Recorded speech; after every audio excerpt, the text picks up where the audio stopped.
ሰላም እንዴት ናችሁ? ወደ ዩኒክ ስፖርት ዩቲዩብ ቻናል ቤተሰቦች ዩኒክ ስፖርት ዩቲዩብ ቻናል ስለ ማርቲን ኦዲጋርድ የጉዳት ሁኔታ እነሆ መረጃዎች ሊያቀብላችሁ መጥቷል። ዩኒክ ስፖርት ዩቲዩብ ቻናልን ላይክ፣ ሼር፣ ሰብስክራይብ በማድረግ ቤተሰብ እንድትሆኑ እንጋብዛለን። ካፒቴን ማርቲን ኦዲጋርድ ከጉዳቱ እያገገመ መሆኑን ይፋ አድርጓል። አርሰናል ሊድስ ዩናይትድን 5-0 ባሸነፈበት ጨዋታ የትከሻ ጉዳት አስተናግዶ የነበረው ማርቲን ኦዲጋርድ ከጉዳቱ እያገገመ መሆኑ ተናግሯል። ከትከሻ ጉዳቱ በተጨማሪ የጉልበት ጉዳትም አጋጥሞት እንደነበር የገለጸው ማርቲን ኦዲጋርድ ከጉዳቱ እያገገመ መሆኑን አሳውቋል። የጉልበት ጉዳቱን ያስተናገደው አርሰናል ከዌስትሃም ዩናይትድ ጋር ተጫውቶ 2-0 ባሸነፈበት ጨዋታ ነበር። በጨዋታው ኦዲጋርድ መጫወት የቻለው 30 ደቂቃዎችን ብቻ ነበር።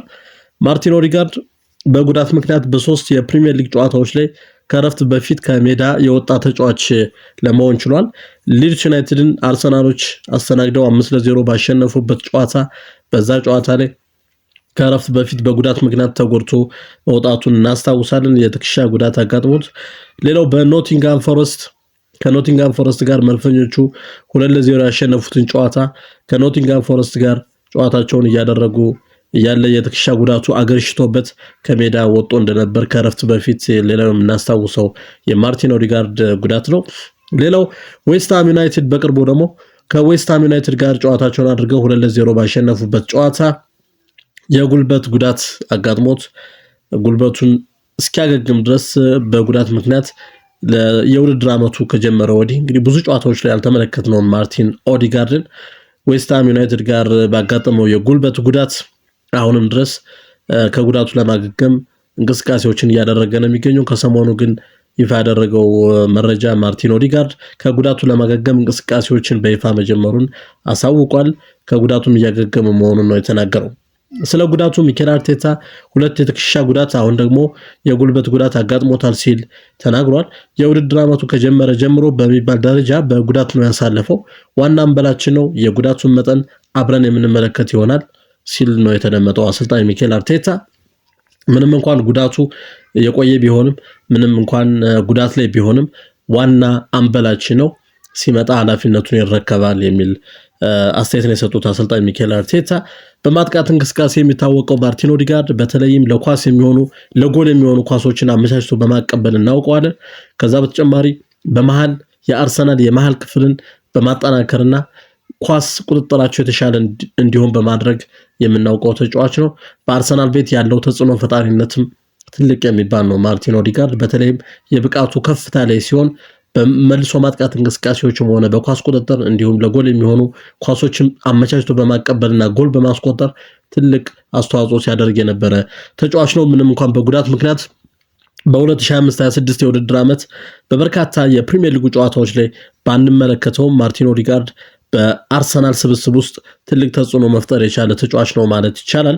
ከጉልበት ጉዳቴ ለማገገም ወደ ኖርዌይ ሄጃለሁ ሲል ለቡድን አጋሮቹ ያሳወቀው ማርቲን ኦዲጋርድ አሁን ከጉዳቱ ለማገገም ያለበት ሁኔታ ጥሩ መሆኑን ነው ያሳወቀው። እንግዲህ ማርቲን ኦዲጋርድ ለረፍት ቤተሰብ ጥየቃ ወደ ኖርዌይ መሄዱን አሳውቋል። ኖርዌይ ነው እንግዲህ እንደምናውቀው ማርቲን ኦዲጋርድ ኖርዌይ ኢንተርናሽናል ተጫዋች ነው።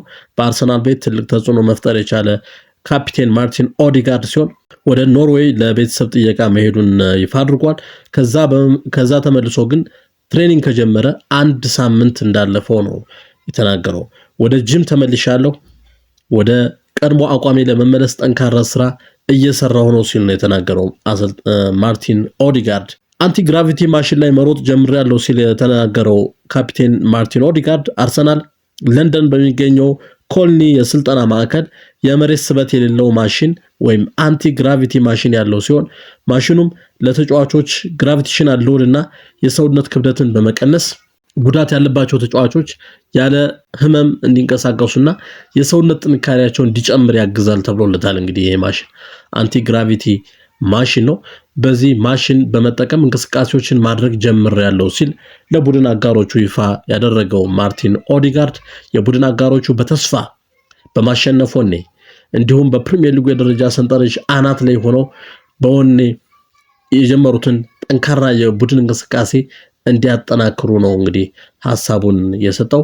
ይህም ደግሞ ለእናንተ የኔ እንቅስቃሴ መጀመር የኔ ወደ ጂም መመለስ ለቡድን ያግዛል፣ ለእናንተም ጥሩ ሞራል እንደሚሆናችሁ ተስፋ አደርጋለሁ ሲል ነው የተናገረው ማርቲን ኦዲጋርድ። እንግዲህ ማርቲን ኦዲጋርድ በንግግሩ ማጠቃለያ ለለንደን ደርቢ ብቁ ሆኜ እመለሳለሁ ሲል ተደምጧል። በለንደን ደርቢ እንግዲህ መድፈኞቹ ከቶትናም ሆትስፐርስ ጋር እንደሚገናኙ ይጠበቃል። በፕሪሚየር ሊጉ ጨዋታ ማለት ነው። ግን ይህ ጨዋታ የሚከናወነው መድፈኞቹ ከኢንተርናሽናል ብሬክ ከኢንተርናሽናል እረፍት በኋላ ነው። እንግዲህ በዚህ ጨዋታ ከቶትናም ሆትስፐርስ ጋር መድፈኞቹ ጨዋታቸውን የሚያደርጉት። መድፈኞቹ ከኢንተርናሽናል ብሬክ በፊት ዛሬ ቅዳሜ 12 ሰዓት በፕሪሚየር ሊጉ ከሜዳ ውጭ በርንሌን የሚገጥመው አርሰናል የሻምፒዮንስ ሊግ ስላቪያ ፕራጎን በሻምፒዮንስ ሊግ ደግሞ ስላቪያ ፕራጎን ከሜዳው ውጭ የሚገጥም ነው የሚሆነው። ዛሬ ከበርንሌ ጋር ጠንካራ ፉክክር የሚታይበት ጨዋታ እንደሚያደርግ ይታወቃል መልፉ። በሻምፒዮንስ ሊግ ጨዋታ ደግሞ ስላቪያ ፕራጎን ከሜዳው ውጭ የሚገጥም ይሆናል። ከሻምፒዮንስ ሊግ ጨዋታ መልስ ደግሞ በውድድር ዓመቱ ወደ ፕሪሚየር ሊግ ያደገውን ሰንደርላንድን የሚያስተናግድ ይሆናል። ሰንደርላንድ እንደምናውቀው በ2025/26 የውድድር ዓመት ነው ወደ ፕሪሚየር ሊጉ ያደገው። ካደጉት ክለቦች መካከል እንግዲህ ሰንደርላንድና በርንሌ ጥሩ እንቅስቃሴ በማሳየት ጥሩ ተጽዕኖ መፍጠር የቻሉ ክለቦች እንደሆኑ ማስተዋል ይቻላል። በተለይ ሰንደርላንድ በፕሪሚየር ሊግ ደረጃ ሰንጠረዥ 3ኛ ደረጃ ላይ ነው የሚገኘው። እስካሁን ባለው ውጤት በ9 ሳምንታት ባሉት ጨዋታዎች ሰንደርላንድ 3ኛ ደረጃ ላይ መቀመጥ የቻለበትን ውጤት መሰብሰብ ችሏል። ስለዚህ ከሰንደርላንድ ጋር ጨዋታውን የሚያደርግ ይሆናል። ከዚህ ጨዋታ በኋላ ሁሉንም ክለቦች ለኢንተርናሽናል ጨዋታ እንግዲህ ሁሉም የክለብ ተጫዋቾች ለኢንተርናሽናል ብሬክ ለኢንተርናሽናል ረፍት ጨዋታ ለኢንተርናሽናል ረፍት እንግዲህ የሚያርፉ ነው የሚሆነው ለሀገራት ጨዋታ ማለት ነው። ወደዛ ይሄዳሉ። ከኢንተርናሽናል ብሬክ መልስ የምንጊዜም የደርቢ ተቀናቃኙን ቶትናም ሆትስፐርስን በኤሚሬትስ ስቴዲየም ያስተናግዳል አርሰናል። ካፕቴን ማርቲን ኦዲጋርድ ለዚህ የለንደን ደርቢ ጨዋታ ከጉዳቱ አገግሞ እንደሚደርስ ነው የተናገረው። በለንደን ደርቢ እንግዲህ በርካታ ጠንካራ የሚባል የጨዋታ እንቅስቃሴ የምንመለከትበት ጨዋታ ነው የአርሰናል እና የቶትናም ሆትስፐርስ ጨዋታ። በዚህ የለንደን ደርቢ ጨዋታ ላይ ትልቅ ተጽዕኖ መፍጠር እንደሚችል ይጠበቃል። ማርቲን ኦዲጋርድ ከጉዳቱ በደንብ አገግሞ ወደ ሜዳ መመለስ የሚችል ከሆነ ማለት ነው።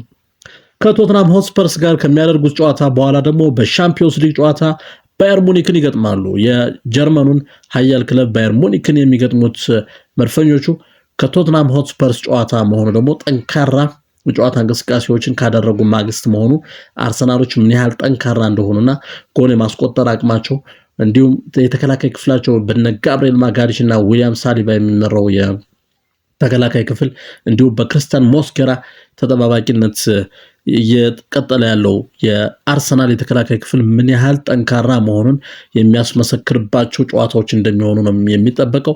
በእነዚህ ጨዋታዎች እንግዲህ የሚኬል አርቴታው አርሰናል ድንቅ ጨዋታዎችን የማሸነፍ አቅሙን የመከላከል አቅሙን እንዲሁም ጎል ሳይቆጠርበት የማሸነፍ ወኔውንና ብቃቱን እንደሚያስቀጥል ይጠበቃል። ክብራትና ክብራን ውድ የዩኒክ ስፖርት ዩቲዩብ ቻናል ቤተሰቦች መድፈኞቹ ከበርንሌ ጋር በበርንሌ ስቴዲየም የሚያደርጉትን ጨዋታ እንድትመለከቱ እጋብዛለሁ። በያላችሁበት መልካም ጊዜ ይሁንላችሁ።